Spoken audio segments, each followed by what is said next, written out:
এটা বিশ্ববিদ্যালয়ের অটোনোমাসের একটা চরমতম কালো দিন। এই যে বেআইনিটা উনি কাজটা করলেন, এই কাজটা কিন্তু একটা উদাহরণ হয়ে রইল। তিনি তার জন্মদিনের দিন ছাত্রদের এই ছাত্র পরিষদের প্রতিষ্ঠা করেছিলেন। মামা, জ্যাঠা, কাকা, দাদু প্রত্যেকে ছাত্র ইউনিয়নের নেতা, ছাত্রবাদ দিয়ে। ফলে ছাত্রহীন ছাত্র রাজনীতি কি হতে পারে?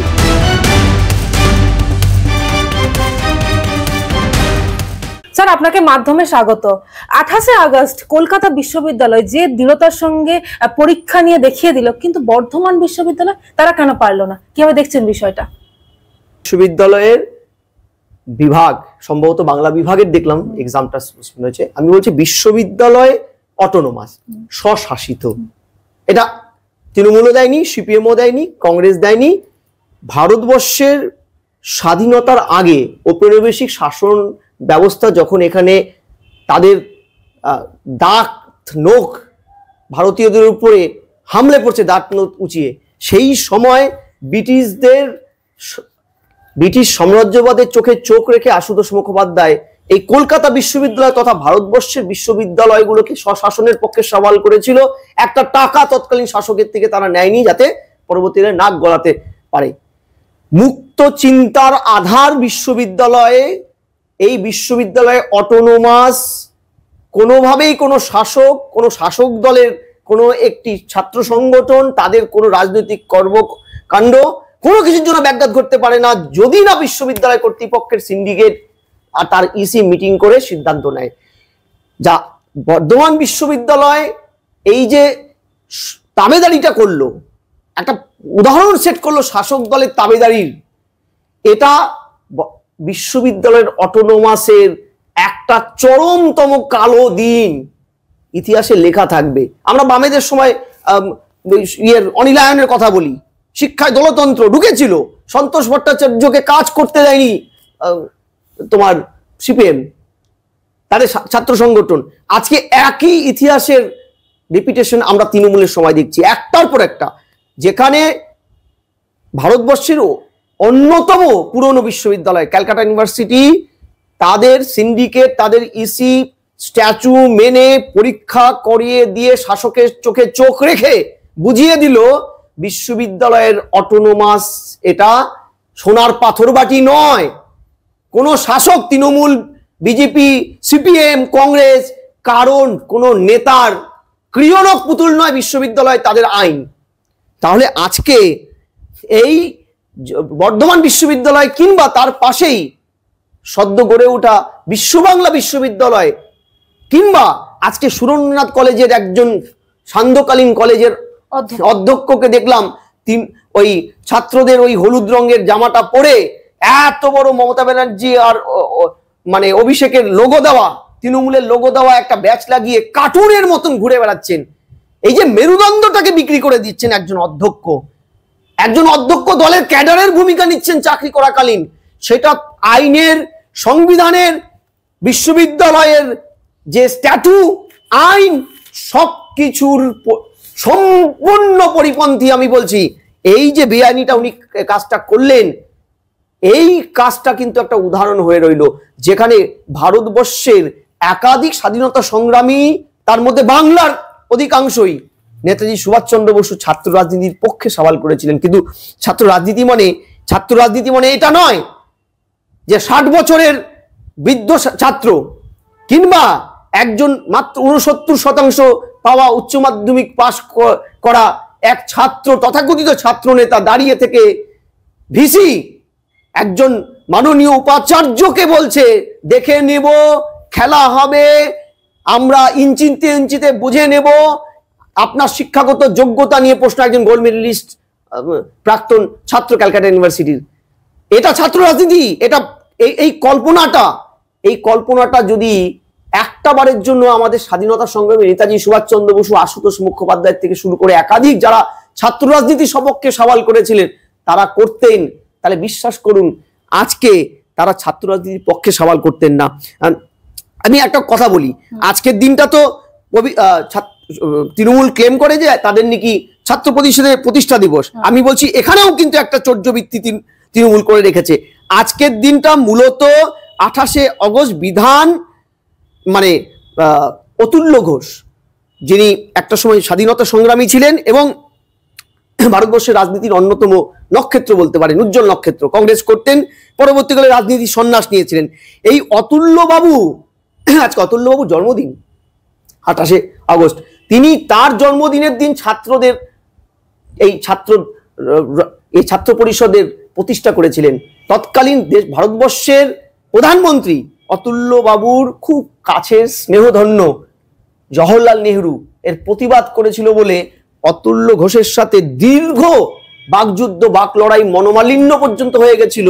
কারণ নেহরুজি চাইতেন না ছাত্র রাজনীতিতে আসুক, আর অতুল্য ঘোষ চাইতেন গণতন্ত্রে, বহুদলীয় গণতন্ত্রে ছাত্ররাই যদি রাজনীতি না করে একটা সার্টেন এজের পরে, কলেজ, বিশেষ করে কলেজে যখন তাদের ভোটাধিকারটা চলে আসে,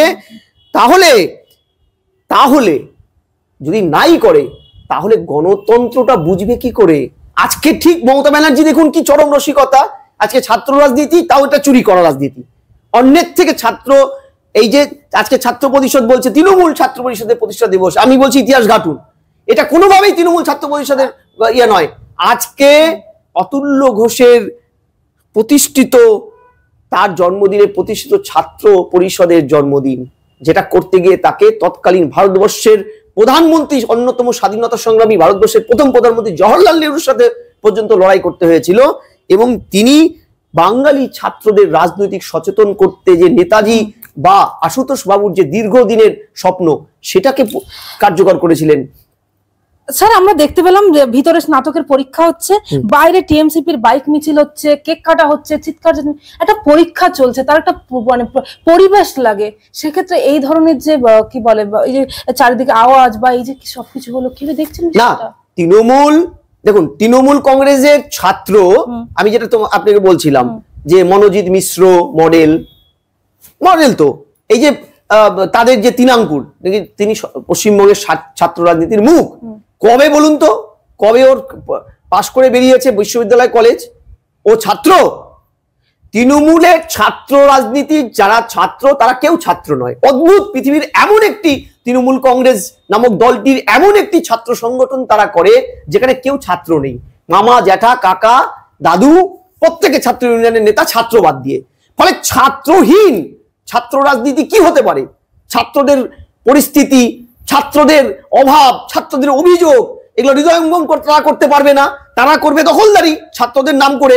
আচ্ছা আপনি বলুন তো, আপনি বলুন যে আজকে ছাত্রদের যে সমস্যাগুলো, রিক্রুটমেন্ট বন্ধ, কলেজ বিশ্ববিদ্যালয়গুলো ভর্তি হচ্ছে না, স্কুলে টিচার নেই, ছাত্রদের এই ছোট ছোট মেজর সমস্যাগুলোর এগুলো অ্যাড্রেস কারা করবে? মমতা ব্যানার্জি করবে।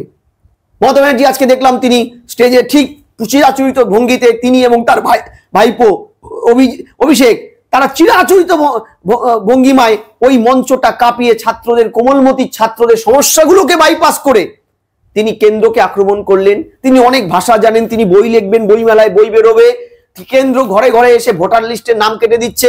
আমি বলছি ছাত্র, এগুলো বলুন আপনি, কিন্তু ছাত্রদের সমস্যাগুলো অ্যাড্রেস কে করবে বলুন?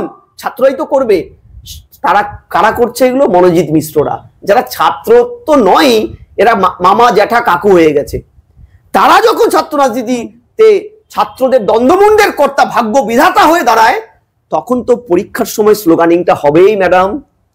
তাদের কাছে তো পরীক্ষা ব্যবস্থাটা ঠুনকো, তারা বোঝেই না পরীক্ষার আবেগ, একটি ছাত্রর কতটা মানসিক চাপ থাকে একটা পরীক্ষায়।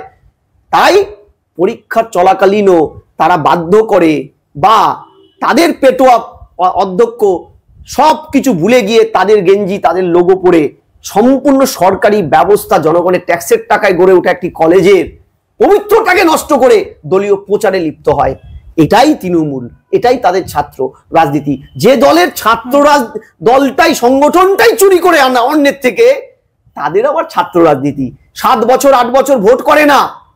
কোন ছাত্র ইউনিয়ন চালাচ্ছে কলেজ বিশ্ববিদ্যালয়গুলো? হাইকোর্ট কলেজ বিশ্ববিদ্যালয় ইউনিয়নের অফিস বন্ধ করতে বলেছিল, ভুতুরে ইউনিয়ন। আপনি বলুন তো, তারপরেও মমতা ব্যানার্জি কোন ছাত্রদের অ্যাড্রেস করতে গেছে? ছাত্র নির্বাচনটাই তো হচ্ছে না। কলেজ বিশ্ববিদ্যালয়ে কোনো ছাত্র সংগঠন নেই, তৃণমূল মাসেলম্যান দিয়ে চালাচ্ছে বিভিন্ন কলেজ বিশ্ববিদ্যালয়গুলো। সব কলেজ বিশ্ববিদ্যালয়গুলো ভোট করে না, হলফনামা দিয়ে বলতে হয় যে আমরা ভোট করাতে চাইছি, কলেজ বিশ্ববিদ্যালয় নাকি রাজি নয়। ভাবুন কত মিথ্যাচার। কিন্তু আমরা দেখছি এই মঞ্চ থেকে অভিষেক বন্দ্যোপাধ্যায় তিনি তো এই ভর্তি প্রক্রিয়া নিয়ে বলছেন যে আমাদের কাছে দুর্ভাগ্যের যে বাংলার সরকারের বিরুদ্ধে যুদ্ধ ঘোষণা করতে গিয়ে তৃণমূল কংগ্রেসকে শিক্ষা দিতে গিয়ে কলকাতা হাইকোর্টের বিচার ব্যবস্থার একাংশ বাংলার ছাত্র যুব সমাজের জীবনে অন্ধকার নামিয়ে আনার চেষ্টা করেছিল। আমরা সুপ্রিম কোর্টে গিয়ে সেই অর্ডার স্টে করিয়ে সুপ্রিম কোর্টে অনুমতি যেদিন পেয়েছি 1 ঘন্টার মধ্যে সরকার প্রক্রিয়া চালু করেছে। আমি প্রথমেই বলি, অভিষেক বাবু খুব ভালো দক্ষ রাজনীতিবিদ, ভারতবর্ষের MP, highest law maker. Highest law maker এই মিথ্যা কথাগুলো কি করে বলে বলুন দেখি। 22শে মে 2024 গত বছর মাননীয় হাইকোর্ট যখন ওবিসি নিয়ে মামলাটায় বলে দিল পরিষ্কার 2009-এর সিস্টেম মেনে 7% যে রিজার্ভেশনটা ছিল, মানে 66টা সম্প্রদায়, তার মধ্যে কিছু মুসলিম সম্প্রদায় ছিল, এদের ভিত্তিতে চাকরি অ্যাডমিশন সবকিছু করাবেন। কোনো জায়গায় একটা লাইন লেখা নেই চাকরি বা ভর্তির ক্ষেত্রে কোনো স্টে অর্ডার আছে। তাহলে কেন যে আর কোনো স্টে অর্ডারই ছিল না আপনারা বন্ধ করে রাখলেন? কেন রাখলেন? হাইকোর্ট ইন্টারভেনশনটা কেন করেছিল? বাধ্য হয়ে করেছিল। তাদের প্রাইমারি ফেসিতে তারা বলেছিল যেখানে কোনো স্টে অর্ডার নেই আপনারা বছরের পর বছর এটাকে শিকন্ডি করে কেন আটকে রেখেছেন? পুরো ভুল কথা বলেছেন, মিথ্যা কথা, ইচ্ছাকৃত মিথ্যা কথা বলেছে কোমলমতির ছাত্রদের। এই জন্য তো আমি বারবার বলি যে পদাতিক কবি সুভাষ মুখোপাধ্যায় ওই একটা কথাই লিখে গেছিলেন। কবি সাহিত্যিকরা তো সুদূর প্রসারিত ভাবে ভাবেন। তিনি হয়তো তখনই জীবিতকালে তো মমতা ব্যানার্জিকে তিনি দেখেছেন, ইভেন তার মৃত্যুর পরে তার বডিটাও পর্যন্ত বিরোধী নেত্রী মমতা ব্যানার্জি হাইজ্যাক করে নিয়েছিল, বামেদের ধরতে দেয়নি, কলকাতায় মিছিল করেছিল তার মৃতদেহ নিয়ে। এই পদাতিক কবি, ঠিক আছে, সুভাষ মুখোপাধ্যায় শঙ্খ ঘোষের কবিতায় কিংবা শঙ্খ ঘোষের কবিতাতেও এই ধ্বনিত হয়েছে একটার পর একটা। সুভাষ মুখোপাধ্যায় তো লিখেই গেছেন কবিতায়, প্রিয় ফুল খেলবার দিন নয় অদ্য, ধ্বংসের মুখোমুখি আমরা। আজকে আমাদের এই ছাত্র সমাজ, যুব সমাজ, আমার ছাত্র, আপনার ভাই বোন, বাংলার অগণিত বাঙালি যুবক যুবতী, তারা আজকে ধ্বংসের মুখে চলে গেছে। শাসক তাদের ধ্বংস করে ফেলেছে। अरुणाचल सरकार का संकल्प 5 प्रतिज्ञा, शिक्षा से सशक्त भविष्य, कृषि से समृद्धि का, प्रकृति का साथ विकास, हर घर तक ग्रीन एनर्जी, पर्यटन से नई पहचान। इन प्रतिज्ञाओं के माध्यम से हम बनाएंगे ऐसा अरुणाचल सुंदर, स्वच्छ, सुरक्षित, शिक्षित, स्वस्थ और समृद्ध। हमारा वादा विकास भी, विरासत भी।